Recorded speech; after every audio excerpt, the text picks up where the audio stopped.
hit that so we can record this for posterity. First things though is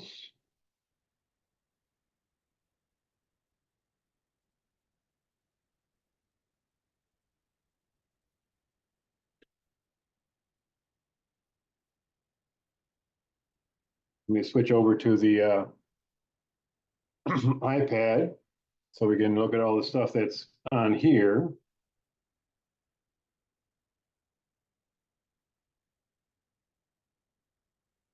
First off, excuse me. I just bring this up not so much because I'm not making any money out of our ForeFlight. We just want to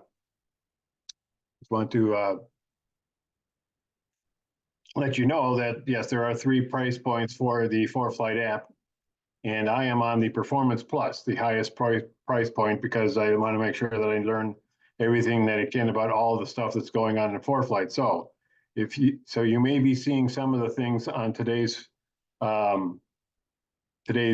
discussion, depending on which of the lower levels you're at, you may not be able to pull up on your own ForeFlight system itself.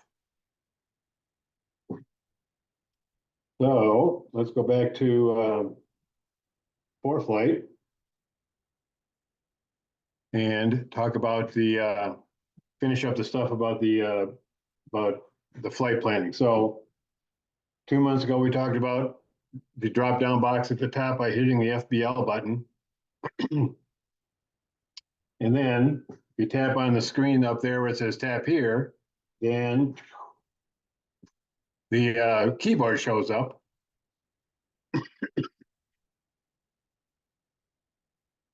And you can type in the airport you're coming from and the airport you're going to.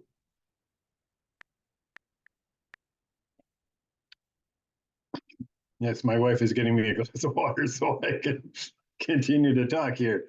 Thank you very much, dear.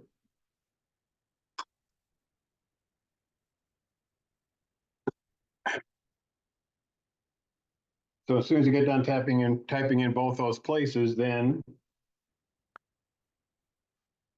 the line appears on the screen from where you're coming from to where you're going to. And if you're a VFR person, you can just use this. Let me shut off some of this traffic stuff so we can clean up the screen a little bit. So if you're a VFR person, it's basically all you need. If you want to do a little bit more about picking checkpoints and that type of thing, that's okay too. But if you're an IFR person,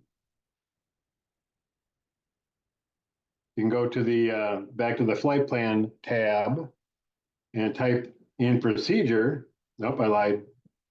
Routes, and it'll give you all the routes that have been approved by ATC in about the last month or so. Some of them are more direct. Some of them are along airways, so you have to be very careful about looking at the altitudes listed there at the bottom of each section. Make sure your airplane can fly the altitudes that were chosen for this. So then you find a route that you think might work for you, and if you tap on it, it'll appear in the little map at the top there, give you a general idea of which way you're flying. So you don't want to pick the one that goes all the way up to Brainerd and then over to Fargo. So if that's the one you want,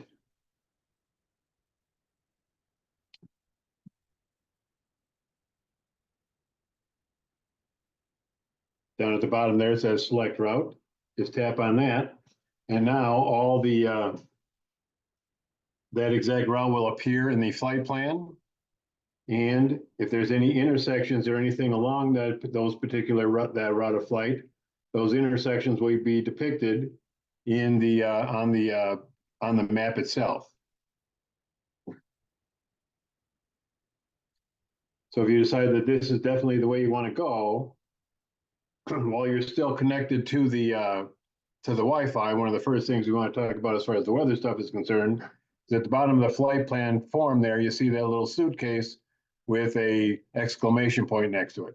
That means there's some information available that that you might find helpful along the route called the packing button, your pack status. And when it comes up, you notice that there are various things that you can download. You can hit the pack button at the bottom there to download all this stuff temporarily to your iPad for the flight that you're going to be doing here. Or you could just pick in those pieces of information that specifically that you find useful. Excuse me, the comment section is the just comments from other ForeFlight users about the airports that you may be going to or the route that you're flying. The weather is exactly that. At the time that you tap this weather button here, let me do that right now, you'll start downloading all the weather, airmets and SIGMETs, NOTAMs and TFRs that were in existence when you tap the button. So if you don't have the ADSB in portion of your in your airplane, you can tap this and get all the weather information that you need. If you do this just before you walk out the door, you'll have the most current information that you can have without having ADSB in your airplane. The next one down is fuel prices, if you're interested in that. Another one you may want to do is the airport NOTAMs and the NOTAMs along the route just to see if there's anything there that you might want to be taking a look at as you're going along. And mine, because I have the high level thing, there's the 3D view aerial imagery that you can tap there and do that. That's just something that's kind of a gee whiz kind of a situation where when you're getting into flying cloud, it will show you, it will show you the 3D picture of the airport, and you can move it around to whichever direction you're coming from, so you can get a general idea of what you're looking for when you're looking out the window. Well, that's what the pack stuff is. Now the little exclamation point will still be there because we didn't pack everything that they suggested, but so it's just up to you about how much you want to do. Once you have all that stuff out of the way, then right next to it is the star. Everything on ForeFlight is with something you want to keep for future reference.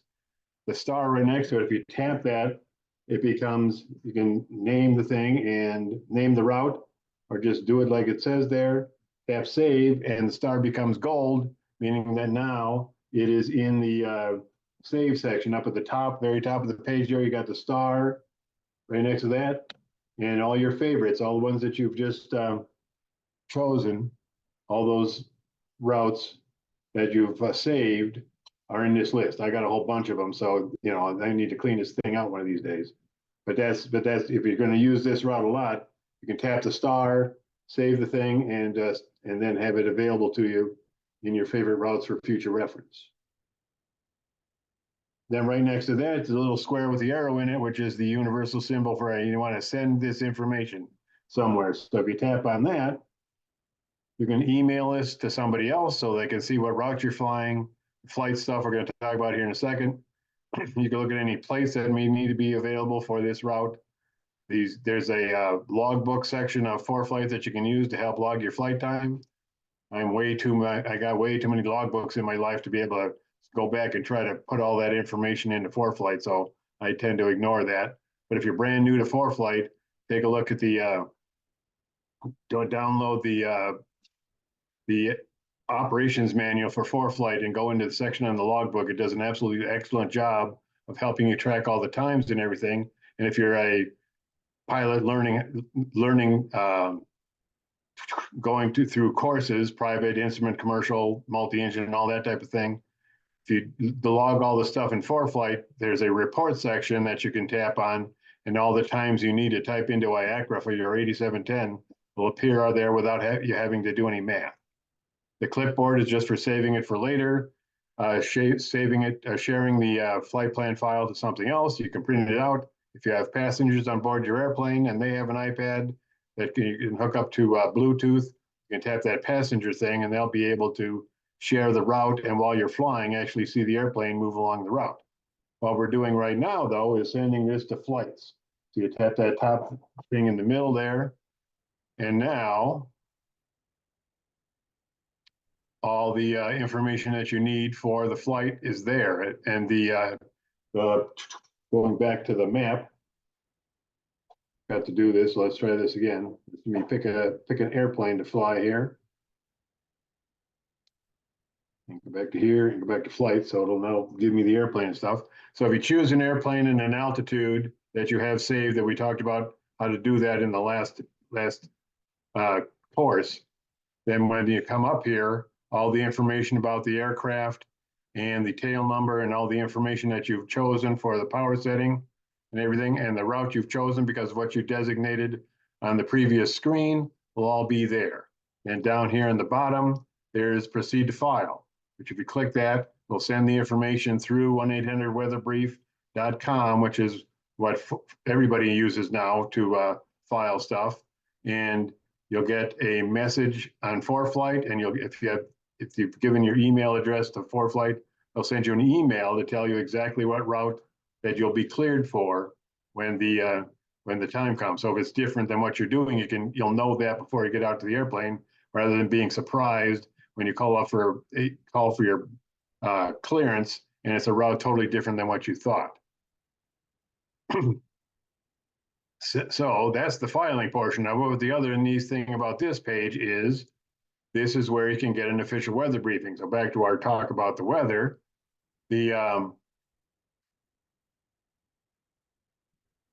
right at the top in the middle is the word briefing.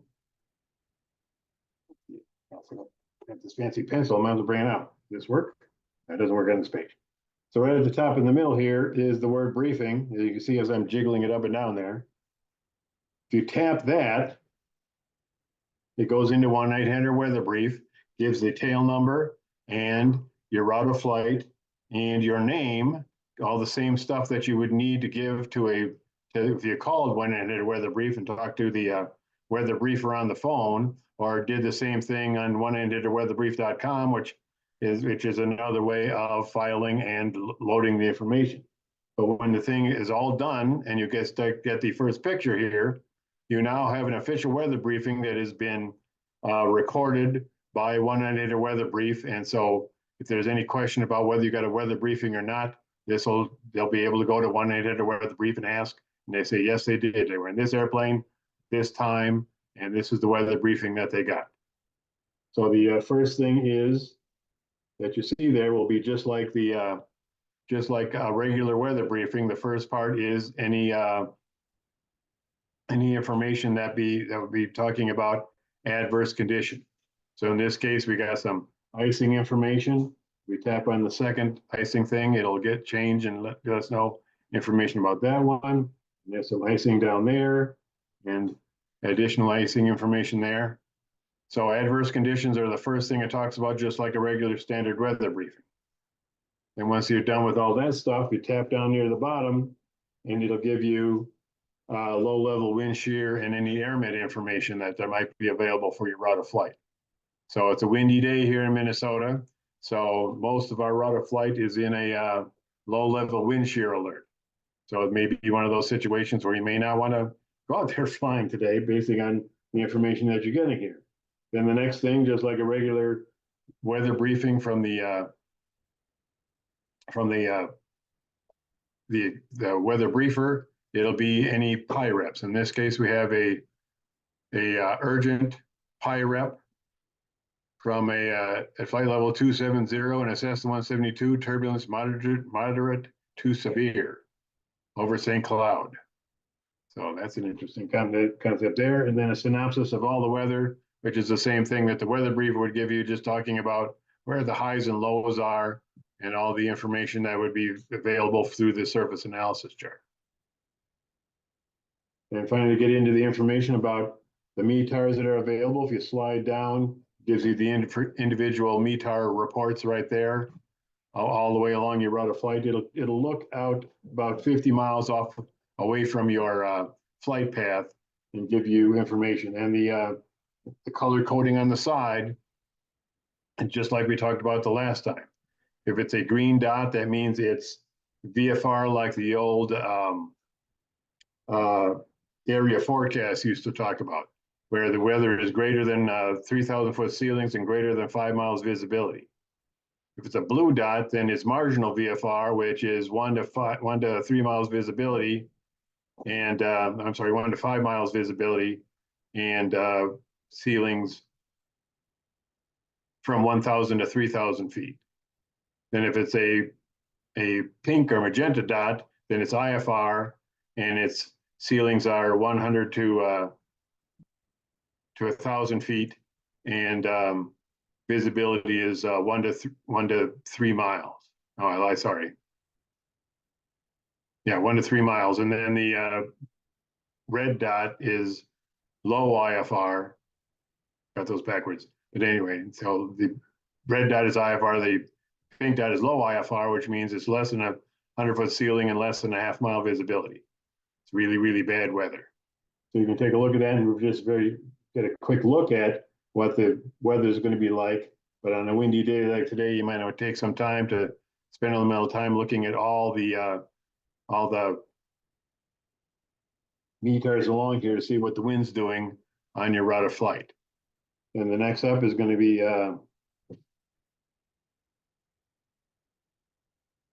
the non-urgent PIREPs. So we got turbulence from a A319. We got a B737 talking about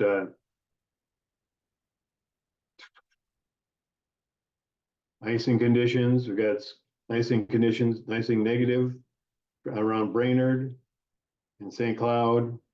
And there's one for Thief River Falls. Cloud coverage today, not that much. As you go through the day, and so that gives you basically in the area that you're flying, going to be mostly up in the northern part of the state. Though there's a few little clouds coming in, and then you got the whole country in there near the bottom there.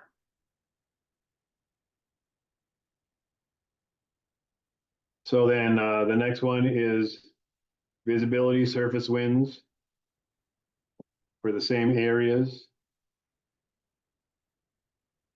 So we got a chance of thunderstorms up there in the South Dakota.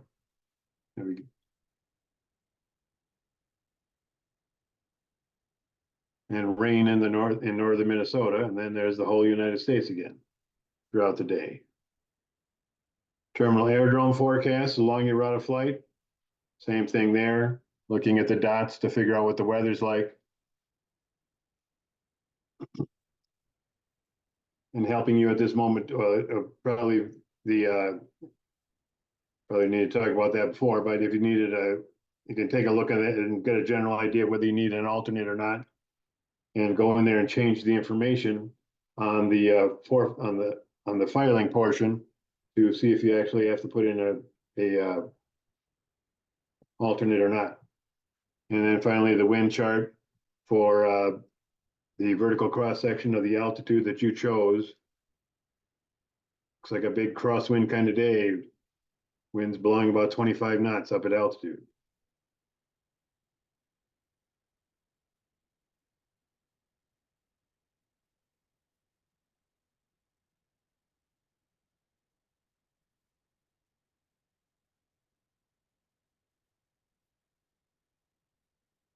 So the vertical cross section of your flight, looking at it from the side, taking off from Flying Cloud Airport, climbing up where the wind's going to be up there, where the wind's going to be in the descent.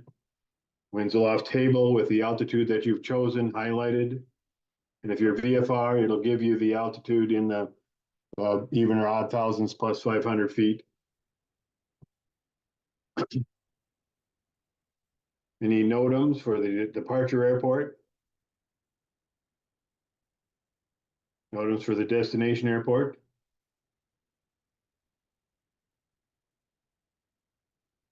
Navigational NOTAMs for en route.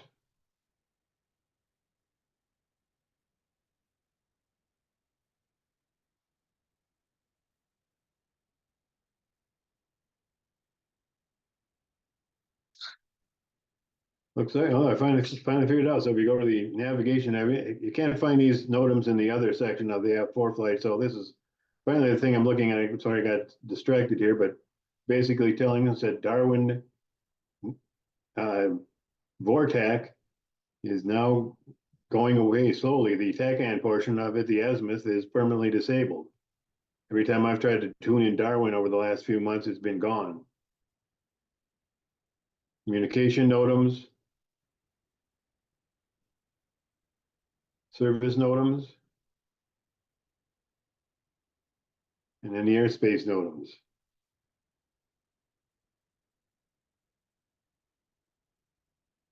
Runway taxiway. So rather than using NOTAM D and NOTAM L and all that other stuff, ForeFlight tends to bring it down into more of a more subject areas that are easy to figure out.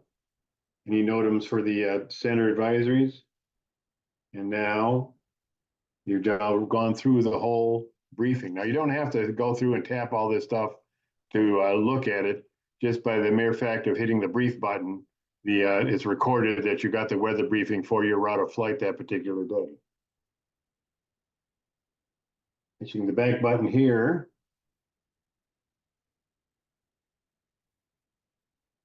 So after all this, if you do decide that you do need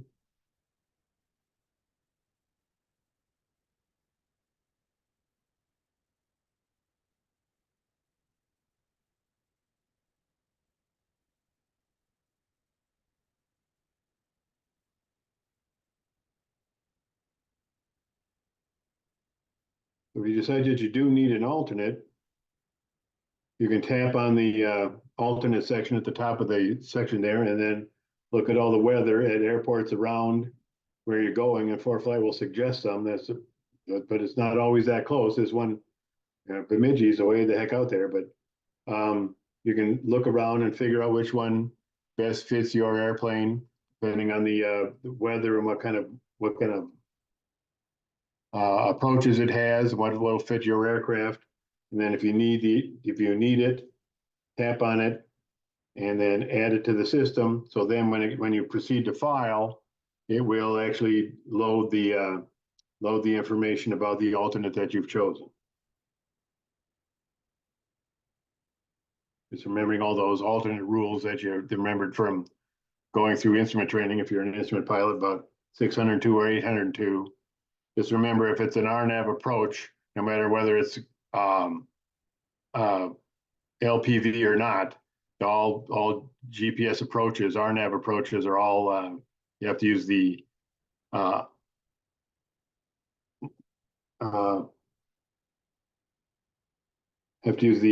weather minimums for 802 for non-precision approaches.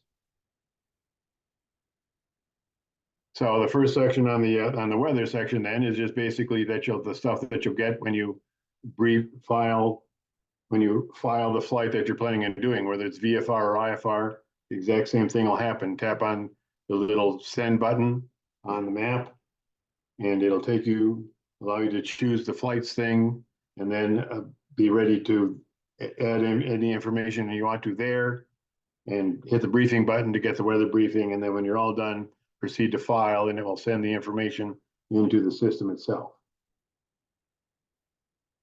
So now, all the other places we're going to talk about getting weather today are not part of they come from the exact same spot. They come from 1-800 weather brief, but they're not an official weather briefing. It doesn't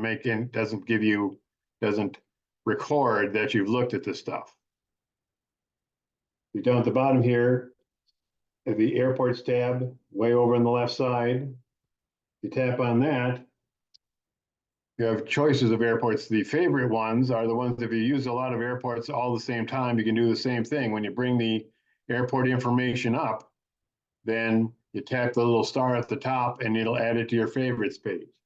The second tab over is for the airports that you've looked at recently, and then stuff that you've looked at on various flights, or you can just go in there and go to various states and try to find the airports that you're looking for. Or you could just go up to the top there, top right-hand side where it says search, and just go in there and type in the 4-letter identifier, and it'll try to find the airport for you. If you don't know the identifier of the airport, you can just start typing in the name of the town, and then you get the information that way.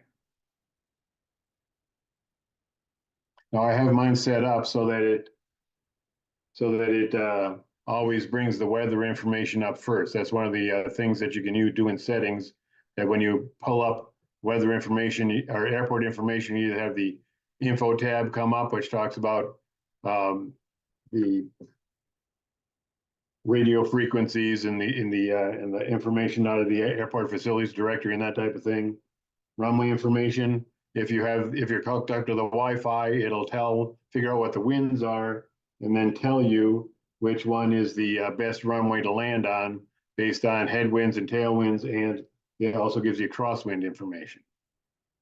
The procedure button is for when you're flying instrument approaches or just wanting to get an airport diagram. If you're flying instrument approaches, especially going into some place you've never been to before, if you've memorized if you've done while you were hooked up to Wi-Fi, you hit the pack button, and all this information will be loaded in there for you. Or me, I just memorized all the approaches and all the charts and everything for the north central part of the United States, so that they're always there for me and saved in my memory bank. And then the NOTAMs are just for the airport that you're going to. But back to what we're supposed to be talking about here, the weather tab. The first thing that comes up at the very top is the METAR for that particular airport. Again, color coded just like we talked about before. But then it also will break it down for you, so you don't have to try to remember how many hours is it between Zulu and local now. You can tell it in the more section and settings that you want all times displayed in the decoding section as local time. So 12:53 Central Daylight Time, the winds are 180, 16 gusting to 23, and all the information that you need for it is right there. And then you can slide up to get all the information, including even the density altitude for the airport at that time. And then it'll also give you basic weather about all the airports that are nearby underneath that. And if you find something that you find interesting, you can just tap on it and it just brings you right to that airport.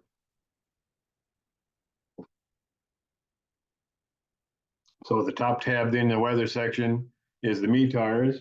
The second one is the TAF. If there's a airport with a terminal aerodrome forecast nearby the airport that you've chosen, then it will display that TAF. So since there's no TAF at a flying cloud, but just about 23 miles away, or less than that, is the Minneapolis airport, then it will give you the TAF for the aerodrome, and then it'll break it down by time and give you the time based on your local time again.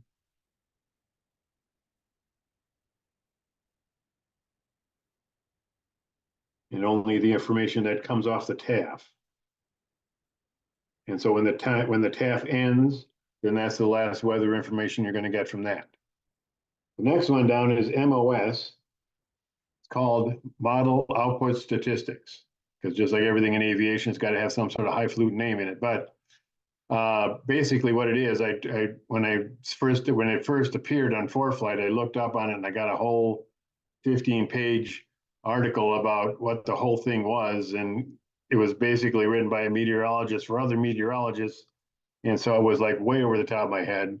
But as far as I could tell from what I read and thing, break it down into what us pilots need to think about. Model output statistics is the big, huge Cray computer down in Kansas City. It's all the information about all the METAR reports from all the weather stations all across the United States.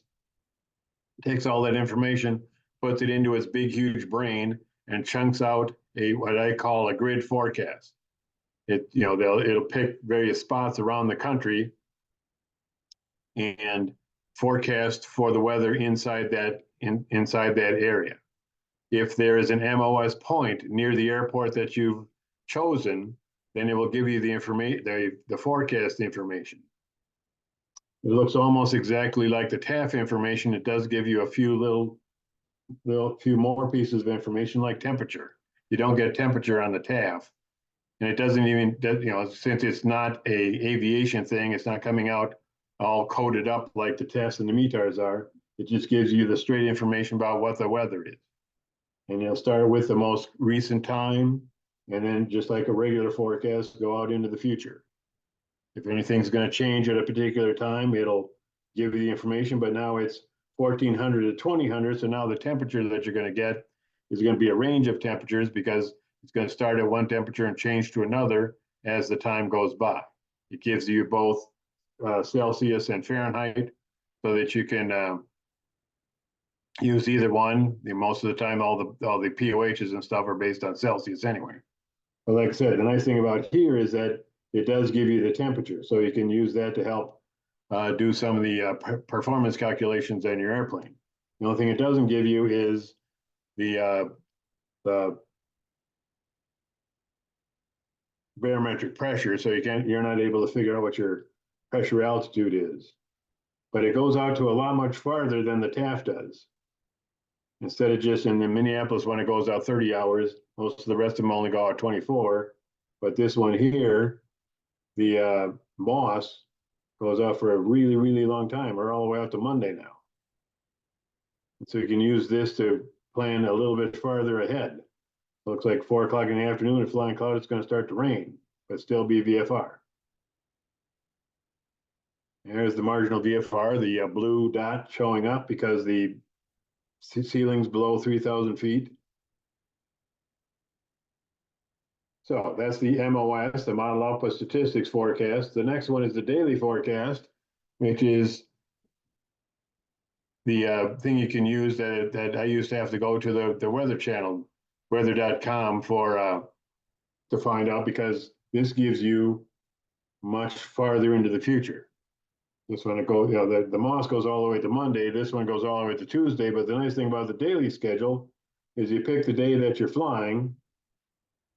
And so this one goes out for more than a week. You pick the day that you're flying, and again, you got to take it with a grain of salt, because the information here, the farther out in the future you go, the lower the percentage is that that's actually going to be exactly this weather when you get there. But I picked Saturday 20th, a week from today, and you take a quick look at it. Basically, it looks like it's going to be generally a VFR day with absolutely no ceiling. Looks like the wind is going to pick up again, not quite as bad as it is today, but gusting up to about 17 knots most of the day.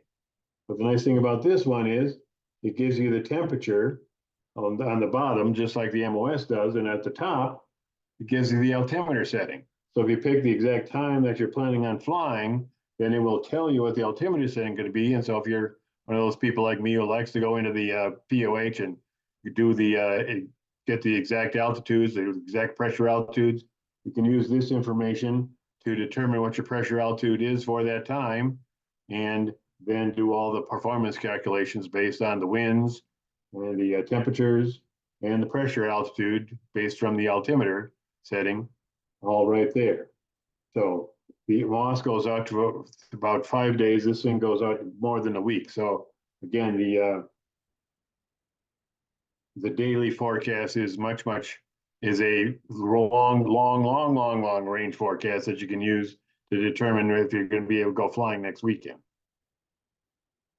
The bottom tab here is the winds, and it's just basically the winds and temperatures aloft, but it's not coded like it is in the winds and temperatures aloft forecast. It gives you the temperature in Celsius, and because some POHs like the Cessna tells you, instead of looking for a particular temperature, it just says standard atmosphere, 20 degrees above standard, 20 degrees below standard. So it gives you that international, how far off the ISA, International Standard Atmosphere, the temperature is, so you don't have to do the math yourself. The other thing you'll notice is that if you compare this weather to the actual winds and temperatures law forecast that comes from the 1-800-weatherbrief.com or the Aviation Weather Center that you can pull up online, the numbers don't exactly match. It's close, but they don't exactly match. The only thing I can think of is that there's some sort of algorithm that ForeFlight uses, and if you choose flying cloud, it's going to use a lot of the temperatures and winds aloft from Minneapolis, but it'll also look around nearby and find any other winds and temperatures aloft forecasts that may be existing. There's one at La Crosse, there's one in Alexandria, one out of Duluth. I think Grand Forks sends one up. And so it'll take all those other weather, winds and temperatures, law forecasts and kind of chunk them all together and use a lot of Minneapolis and a little bit of La Crosse and not much of Alexandria, Duluth, and probably hardly any of Grand Forks, but take all that information to give you as best as they can, an accurate depiction of what the winds and temperatures are going to be like at the air altitude you're flying. Just like anything, all weather reports, it's just going to basically be it's basically going to be anybody's best guess. So it's as good as any other information you're going to find as far as forecasts are concerned. So this is the information that you can glean from the weather tab when you're looking at a particular airport, and you can pick any weather station in the world as long as you can put in the identifier up in the corner there, then it'll pull the information up for any airport around there, around the whole world. So now,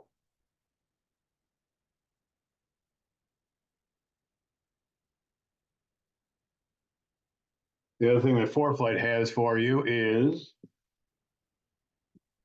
the imagery section. Again, you have to be hooked up to Wi-Fi in order to be able to pull this stuff up, but it'll give you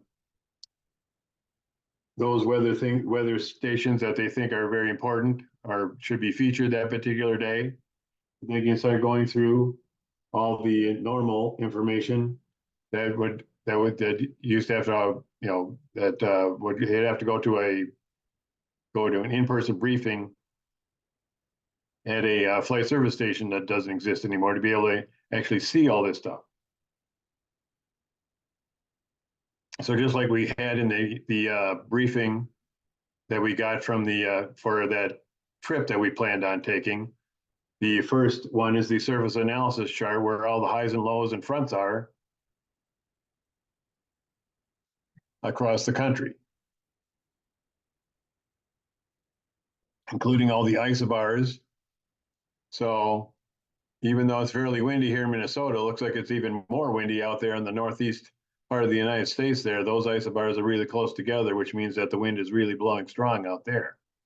Looks like a fairly decent day down there in the southeast.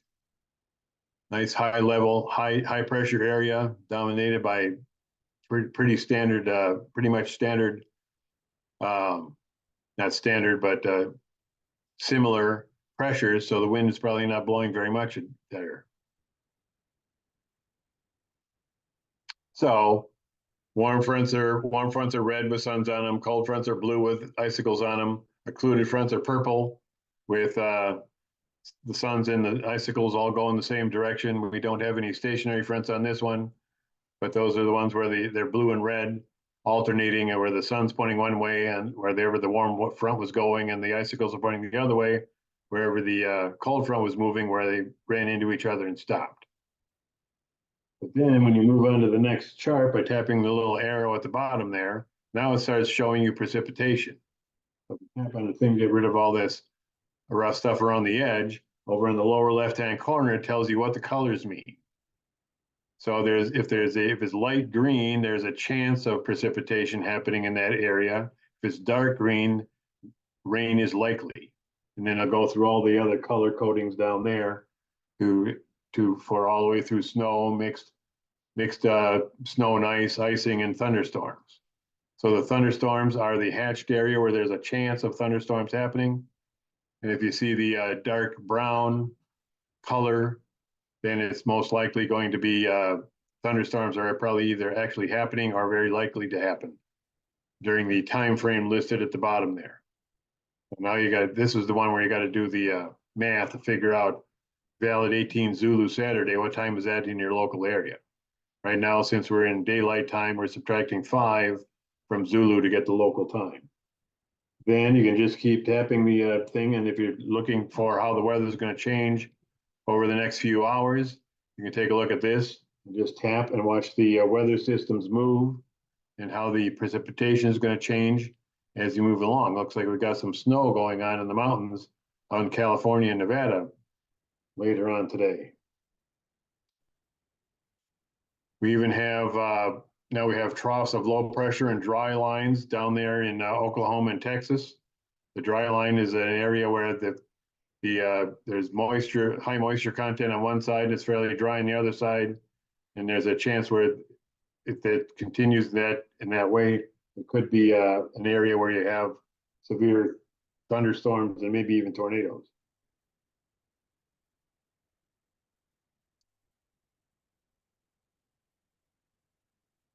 "36 hours into the future now, and it just keeps doing that and keeps giving you the precipitation all the way along. Looks like midnight Zulu Tuesday is going to be a fairly rainy day and is going to get even worse as that day goes along. But you get into more than 3 days in the future, all the precipitation stuff disappears on the charts. So now you just got highs and lows and isobars, and you think the wind is bad today. On 12 Zulu Tuesday, April 16th.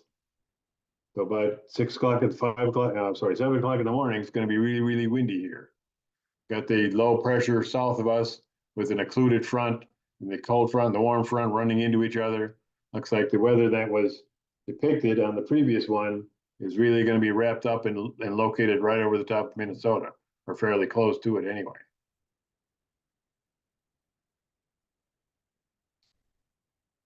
And finally, we got a little bit of a stationary front out here in Northern California now, where the sun's going north and the icicle's going south. So that's prog charts. We got the 6-hour precipitation quantity. The darker the color, the more precipitation is going to happen during the time frame listed down there. And so over on the side, it tells you, depending on the color, how many inches of precipitation you can expect.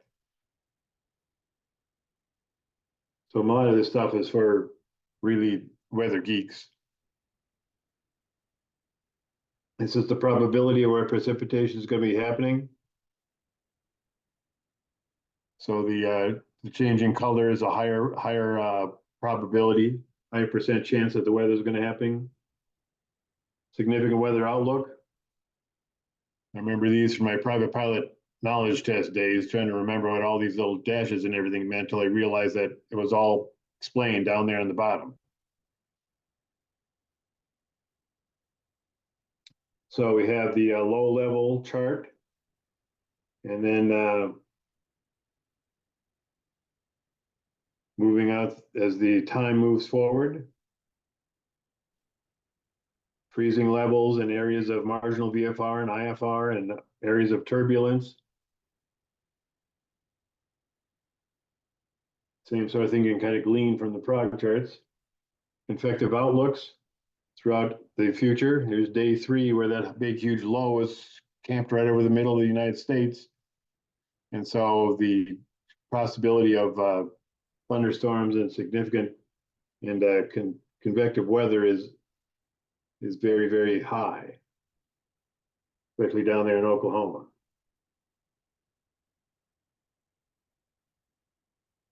We got cloud stuff that's kind of that we saw in the briefing, the surface winds, and then clouds in the various parts of the country that we noticed. We've looked at this stuff before. Winds and temperatures aloft with just the flags, reminding yourself that the long lines are 10 knots, the half lines are 5 knots. And if we go to a higher altitude,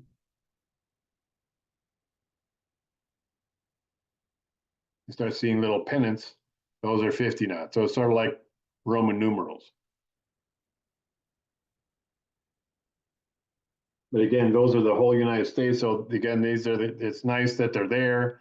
It's interesting to show them if you're a flight instructor and you're trying to get somebody to make sure that they know about all the different kinds of charts. It's great to be able to go to this one spot and take a look at them.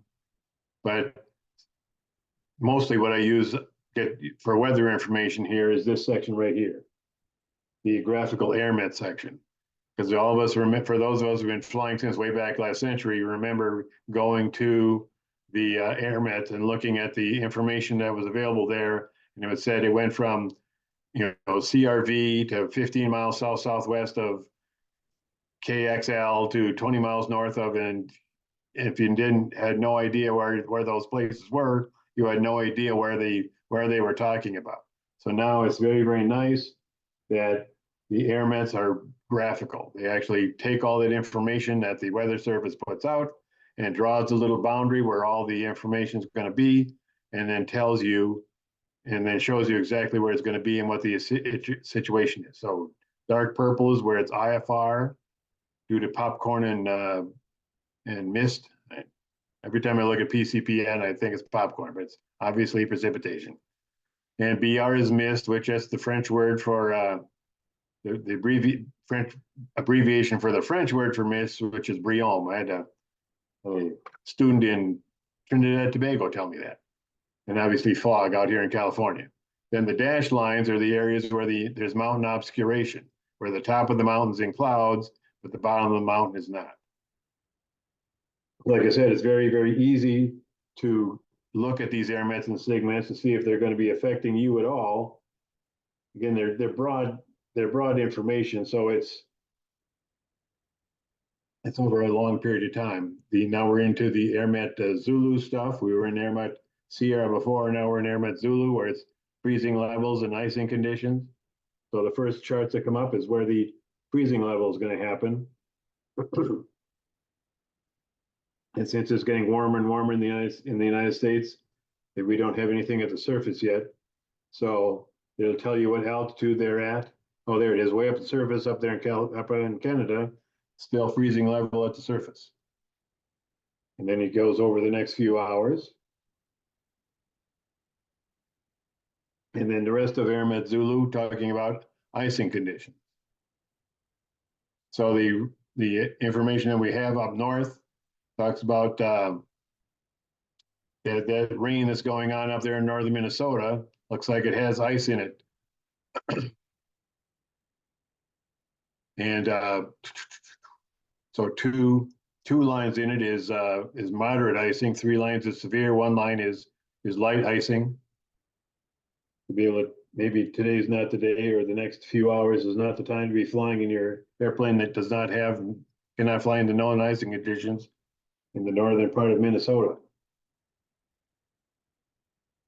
And finally, AirMet Tango, areas of turbulence and where low-level wind shear is acting up. We saw the low-level wind shear AirMet, and we're looking at our flight plan that we just did, but now it gives you all the information all the way across the country. The brown stuff is low-level wind shear. The light brown stuff is areas of turbulence with the altitudes listed there in hundreds of feet and the type of turbulence that it is. The hat with one top on it is moderate, which is as high a designation you're going to get as far as wind shear is concerned on AirMets. As AirMets are for light aircraft, and so the highest you're going to see here is moderate turbulence, moderate icing, and low-level wind shear as far as this Tango stuff is concerned.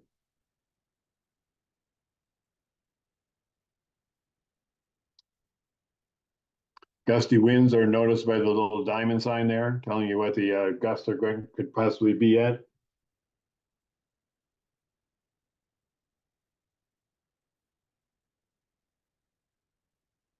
SIGMETs. So for significant weather for all aircraft. So this is going to give you convective information for the convective SIGMETs.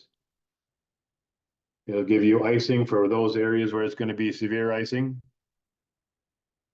Turbulence where it's severe turbulence.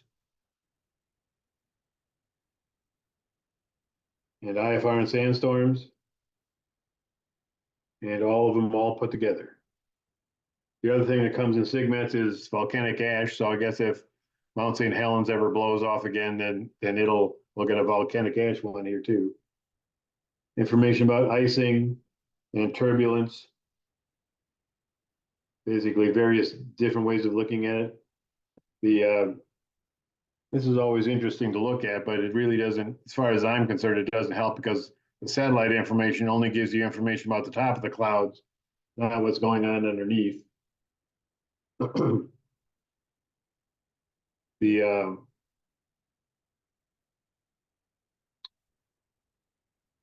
the different colors means different temperatures. So the colder the clouds are, the better chance, the higher the clouds are, especially in the continental United States, the more chance of the convective systems coming through there.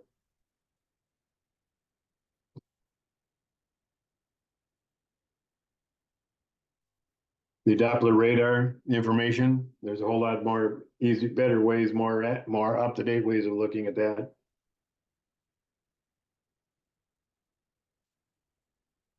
This was looping, so you can actually see how the precipitation has been moving over the last few hours.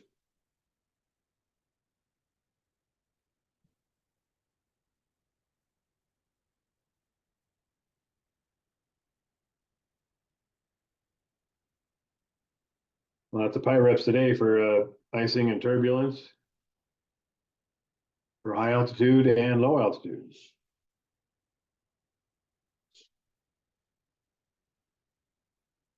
So there's all the charts and things that you can do, but you go back to the map, we get the flight plan out of the way here, and let's just clear this out. When you're all done with the flight plan, just tap the clear button and hit the clear all. Oh, one more thing, flight plan stuff right next to the clear button. So 2 arrows. If you get to Fargo and you want to fly the exact same route backwards, you just tap that button and it just swaps everything around so that you can file it from Fargo back to Flying Cloud if you're actually going out and back using the exact same route and flying the exact same direction. When you're done with it all, tap the clear button and hit clear all, and it all disappears.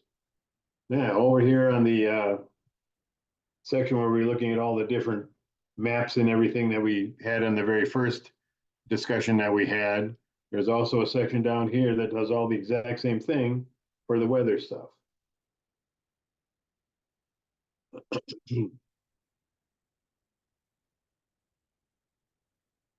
So now we don't see anything on the map because we don't have anything selected. But if you tap on each one of the designations, it brings up the information about that particular airmet and convective sigmet and overlays them all over top of each other. If you're looking for something specific, like turbulence low, you do that and only those things will show up. Then if you zoom in and tap on it, it will give you the information about that. If you tap on this top one, it gives you the exact words, what the exact airmet looks like.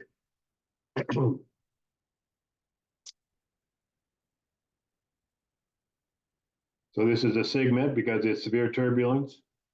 And there's all the areas that it's around. So that's where this thing that we're seeing. But the nice thing about them, we can see that it's occasional severe turbulence below 12,000 feet due to mountain wave activity and standing upper drafts and low level wind shear. It's been reported by aircraft, reported mainly by smaller aircraft, conditions continuing beyond 2138 Zulu. So all the other charts and everything we were looking at just gives you the basic information, basic area that the stuff is happening. But if you go back to ForeFlight, it'll bring in the information exactly the way, be able to read exactly how much turbulence there is, what's the changes in the information, and being able to read exactly what's going on in that particular area. Then go back to here, bring up all this stuff. Since they are forecasts, you can hit the play button and it'll actually run through the forecast over the next few hours and move everything for you.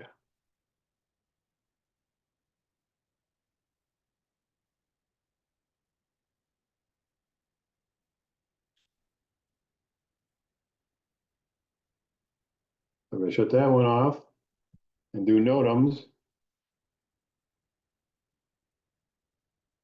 Same thing. You tap on it and it'll give you what the NOTAMs are for. In this case, we got an exercise scheduled from the surface up to 10,000 feet. High-speed aircraft in the Wisconsin area. So this is, oh, so looks like mostly Iowa, Illinois, not so much Wisconsin, but anyway, they will give you an information about what the information is about the start. So if it's already happening, then it turns red. So those are basically airspace type NOTAMs.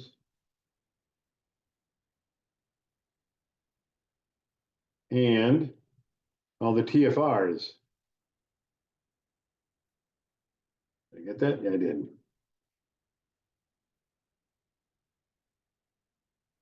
So there's one around this airport down here for temporary flight restrictions for high-speed aerial demonstrations. Must be an air show down here in Fort Worth, Texas.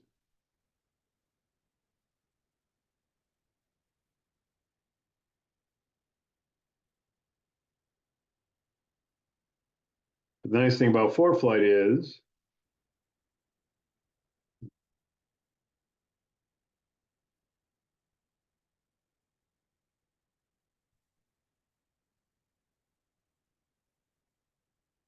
the FAA, as far as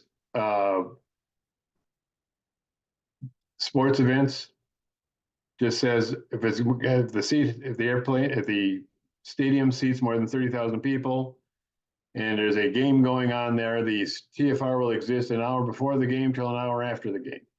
And you're just supposed to know that if you're flying near a stadium, you're supposed to check it yourself to figure out if there's anything going on there, or just a general rule, stay more than 3 miles away or stay above 3,000 feet. But ForeFlight has been nice enough to be able to put in everything in their system that that talks about they go into places, all the stadiums, look up all the schedules where all the games are going, and then the if it's a game scheduled that day, it'll be yellow. An hour before the game's supposed to start, it'll turn red. And I think it basically goes back to yellow an hour after the game should possibly end. So you still have to be careful with it. If the game's gone into extra innings or it's a football game that's gone into overtime, you may still want to fly around it. But like I said, the only place you're going to find the TFR is depicted in all the places that you can get TFR information is on ForeFlight itself. They'll draw these circles around the stadiums. So this must be the White Sox playing. That's what it says over there on the side. So, and it's got all the regular TFRs like the big huge one around Washington, D.C. And if I go south, there's the permanent temporary flight restriction around Disney World. There's another permanent temporary flight restriction around Disneyland. And this one down here around Lakeland, Florida is Sun and Fun. The Thunderbirds are there today. So that's definitely stay out of that spot. So that's all the information about the weather that you can glean off of ForeFlight. Like I said, the best if you're looking to make sure that you have a specific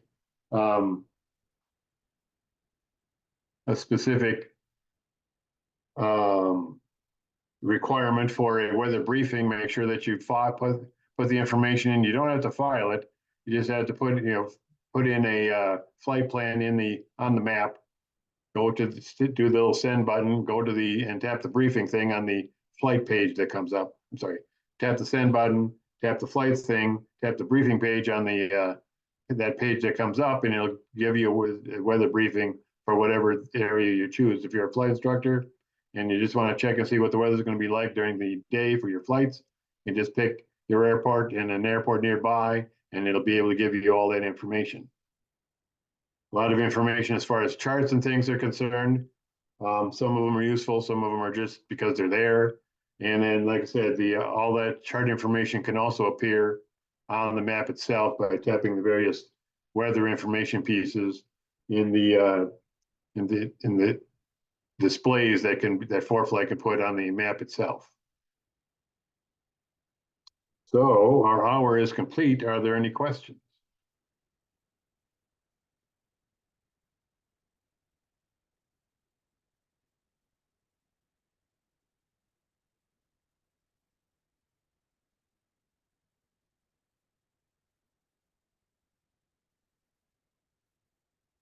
So that's the end of today's briefing on ForeFlight. So on the second Saturday of next month, let me get the date out here. I'll have my little calendar.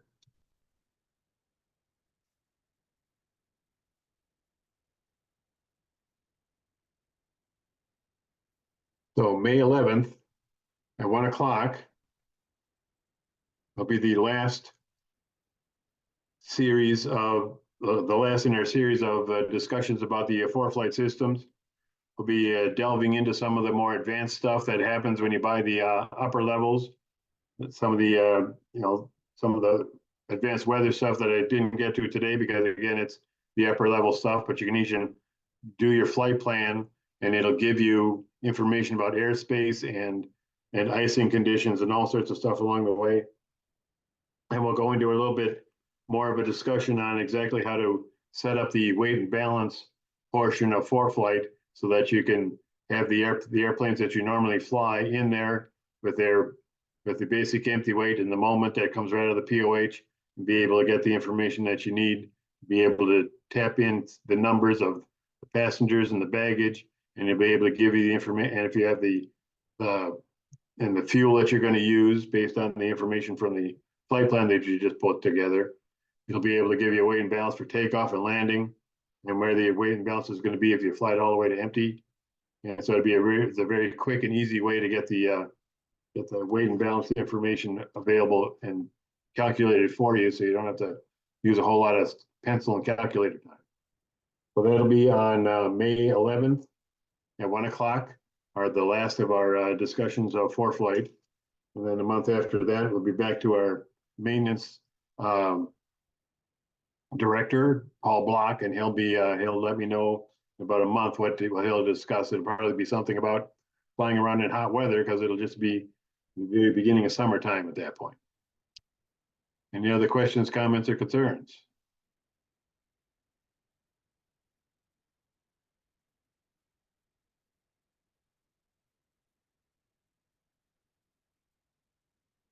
All righty, that's all we have for today. We'll see you next month.